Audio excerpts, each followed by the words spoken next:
Доброе утро, мои дорогие студенты. Good morning, my dear students. My name is Veronika. Меня зовут Veronika, and I am a professional Russian teacher. And yes, of course, I am a Russian native speaker. And I would like to say huge thank you to Vesna. Thank you for idea of this Russian lesson because in one of the comments below my videos, you asked me to make a lesson about patronymics in Russia. And I do really love this topic because lots of foreigners who learn Russian language, they confuse about this topic because in lots of European and not only European languages, there are nothing similar to Russian patronymics. And today at this Russian lesson, I will talk about three interesting things. First of all, I would like to talk about the origin of the Russian word patronymic. We say отчество. And in the second part of this lesson, I will explain how to form patronymics in Russian. It's a very interesting and quite a big system, quite difficult for foreigners who learn Russian. And in the third part of this Russian lesson, I will explain how to actually use the patronymics in Russian language and how to sound more natural, more naturalized if you live in Russian society, in Russian community. So let's start from the origin. So in English, you say patronymic, and I think that it is related to the, I think, Latin word pater, yeah? But in Russian, we have another root. The root is related to the word отец. Отец, it means father, in a formal way, father in Russian. So отчество has the same root. Отец means father, отчество means patronymic. The root is totally the same. So отчество, it kind of means your father's name, yeah? And also we have the word отечество. There is a slightly difference between two last words, отчество, patronymic, and отечество, fatherland. But I think it's super interesting concept because in Russian we say fatherland, and in English, for example, you say motherland. And lots of linguists and scientists who are interested in Russian culture, Russian words, they say that it is related to patriarch system in Russian community, in old Russian times, yeah? Okay, so now you know that in Russian, patronymic relates to father, отец. And let's talk how to form patronymics in Russian. We have 4 different options, 4 разных варианта how to form patronymics in Russian language. For Russian men, we have 2 options and also 2 options for Russian women. Yeah, and we will start from Russian men. So if you want to say, for example, Sergei, Alexander's son, you make this. You say Sergei Alexandrovich. And this "ovich" in the end, it shows that it is a patronymic. Literally, Sergei Alexandrovich means Sergei, сын Alexandra. Sergei, Alexander's son. Yeah? Okay. So basically, you take the father's name and add "ovich." Yeah? And there is one more option. This was hard option. Yeah? If there is a consonant in the end of the father's name, like Alexander, R is a consonant, right? So you add "ovich." But if there is soft sign or Y, you add not "ovich" but "yevich." It is a soft option, yeah? For example, Vladimir Alexeyevich. Vladimir Alexeyevich. Yeah, it means Vladimir, сын Alexeya. Vladimir, Alexei's son. Yeah? And now let's talk how to actually form I have a nice, beautiful table made for you. So if you see in the end of the father's name consonant, you just add o, which. For example, you have the Russian name Alexander. You see there is r in the end, and it is a consonant, so you just add o, which. Alexandrovich. As easy as that.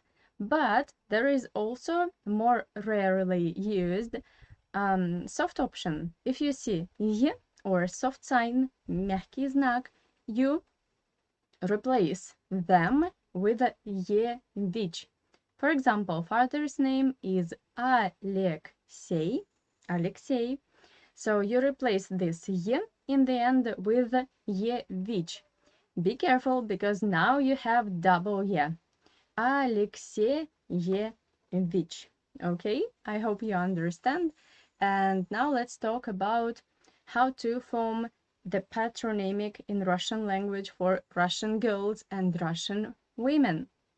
That's interesting because, as I know, you also have patronymics in some Scandinavian languages like Swedish, I guess, or Norwegian. If I say something stupid or silly, just correct me. But I heard that you have something very similar, but it was the same for men and for women in Scandinavian languages. But in Russian, we have two different options for men and for women, yeah? For example, my name, меня зовут Veronika, and my father's name is Alexander. In Russian we say Alexander. Моего папу зовут Alexander. So my full name is Veronika Alexandrovna. Veronika Alexandrovna.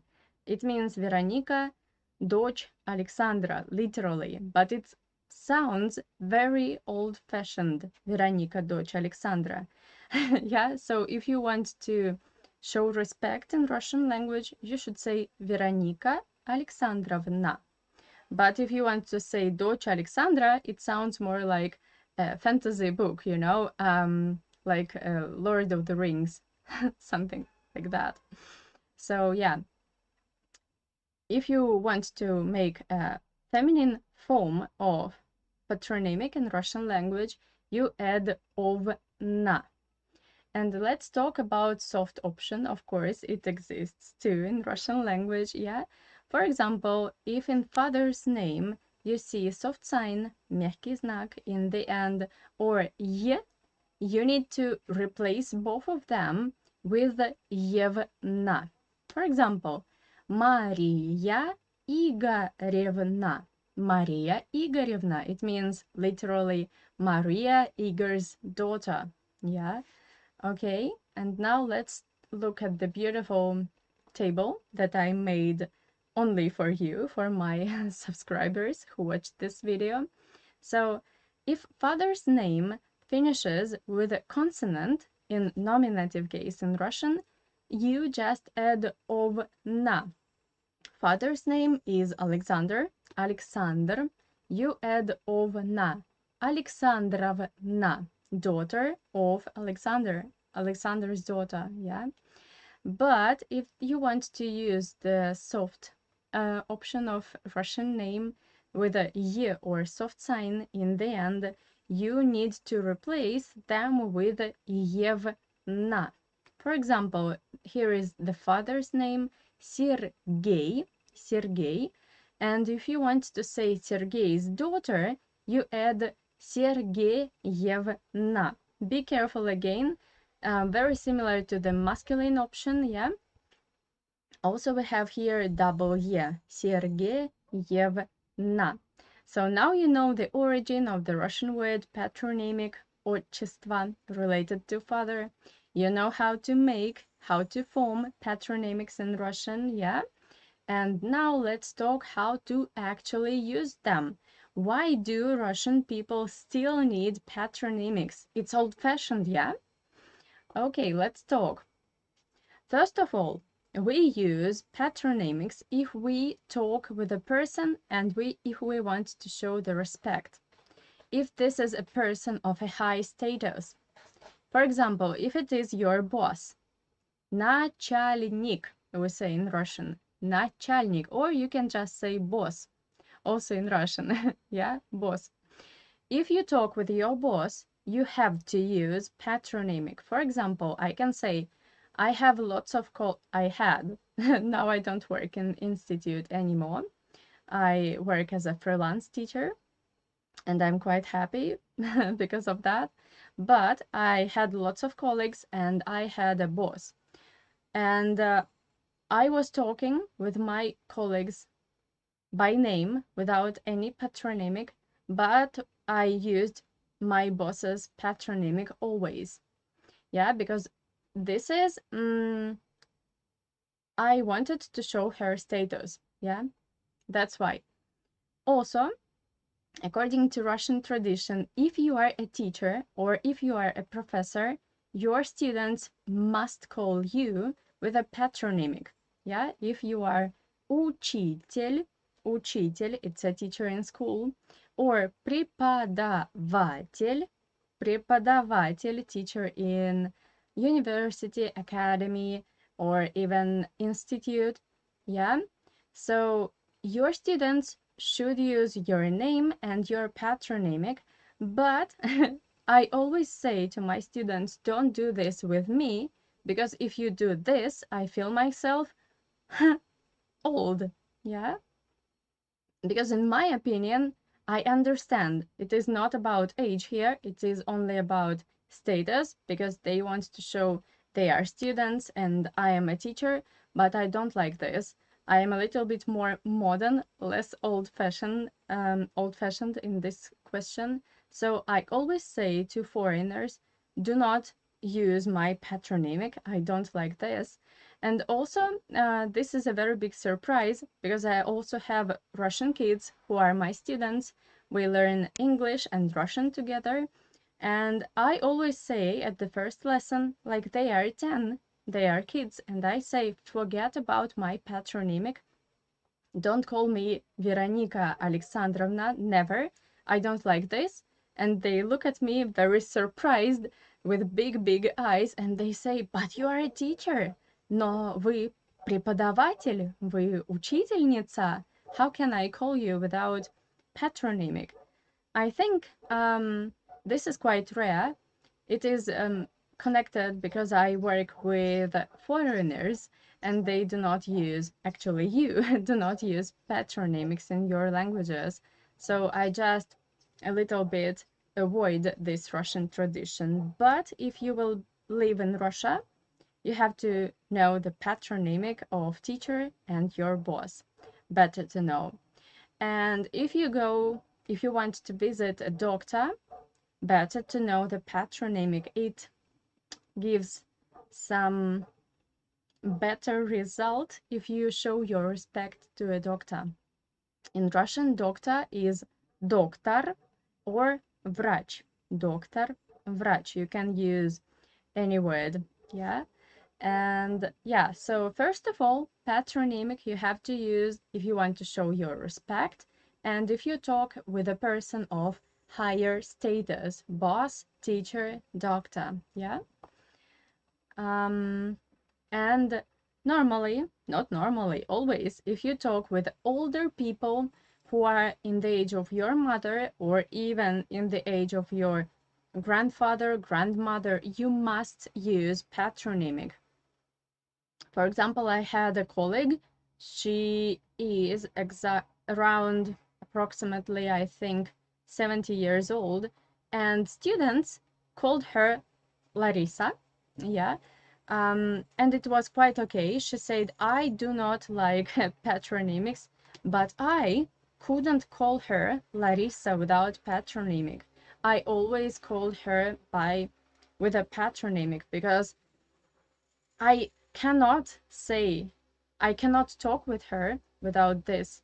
It's so not respectful. I feel myself bad, really bad, if I call her by name only. It means I'm rude person who has very bad behavior. This is what in my head, in my Russian mentality, yeah. So older people, it is in Russian люди старше вас. Старше means older, yeah. So yeah, so you know, basically patronymic is all about respect and Russian traditional values, yeah. And also there is one more interesting thing to discuss. If you are in government agencies, государственные органы, государственные, this long Russian word means government or state. Yeah, so if you go to the tax office or any other office that is related to Russian state, you have to use the patronymic of the person who I are talking with. So I pay taxes, obviously, and always when I go to the tax office, I know definitely the last name, the patronymic, the name of the person who I'm talking with, and I always use this. Yeah, if you just call an inspector by name, it sounds very weird and you will have definitely bad result. Yeah, so you must be super careful. And now let's talk about clients. If I am a client and, for example, I have some bank accounts, and if a bank manager call me by phone, they always call me by name and patronymic. They say, "Здравствуйте, Veronika Alexandrovna." This is kinda Russian etiquette. They cannot really call me only by name, but as I already said, I do not really like this tradition. I do really feel it's a little bit old-fashioned. Yeah, and as I already said, most probably it's only my personal feeling, sensation, yeah, but I do not like when students call me by patronymic because it makes me feel old. I'm still only 30. It's very young age in my opinion. But when they call me Veronika Alexandrovna, I feel like I'm around 30 maybe. I don't like this. So there is one funny story, you know, that in Asia, it is very important to show the respect to the teacher. And all my Japanese students, they wanted to know my patronymic, and I was hiding it, like, I will not say you. And they invented some interesting option. They told, okay, you don't want to say us your patronymic, okay, no problem, but we will show respect in our Japanese way, and they called me Veronika-san. Veronika-san or Veronika-sensei, and I do really love this because for me, for my ears, it is very interesting, unusual, and a little bit exotic. So I hope that you loved this short Russian lesson, or maybe not short, I'm not sure. Спасибо за просмотр. Thank you for watching. If you have any other questions, ideas for my future videos, or you have any questions related to Russia, Russian language, Russian culture, anything related to my country, just feel free to ask me any questions, and of course you can support me and to send a donation if you want to support my channel. Here I have to say a huge big thank you to my, let's say, patrons. Let me say your names: Robert, Bayers, Kenneth, and of course Iznan. Thank you for your donations and your constant support. Да, спасибо за вашу поддержку. Поддержка means support in Russian. Actually, it derives from a very beautiful Russian verb держать. Держать means to hold. You can kinda hold me. Поддержка, you support me, yeah? Спасибо за просмотр. Увидимся скоро. See you soon. Пока-пока. Have a good Friday. Желаю вам хорошей пятницы.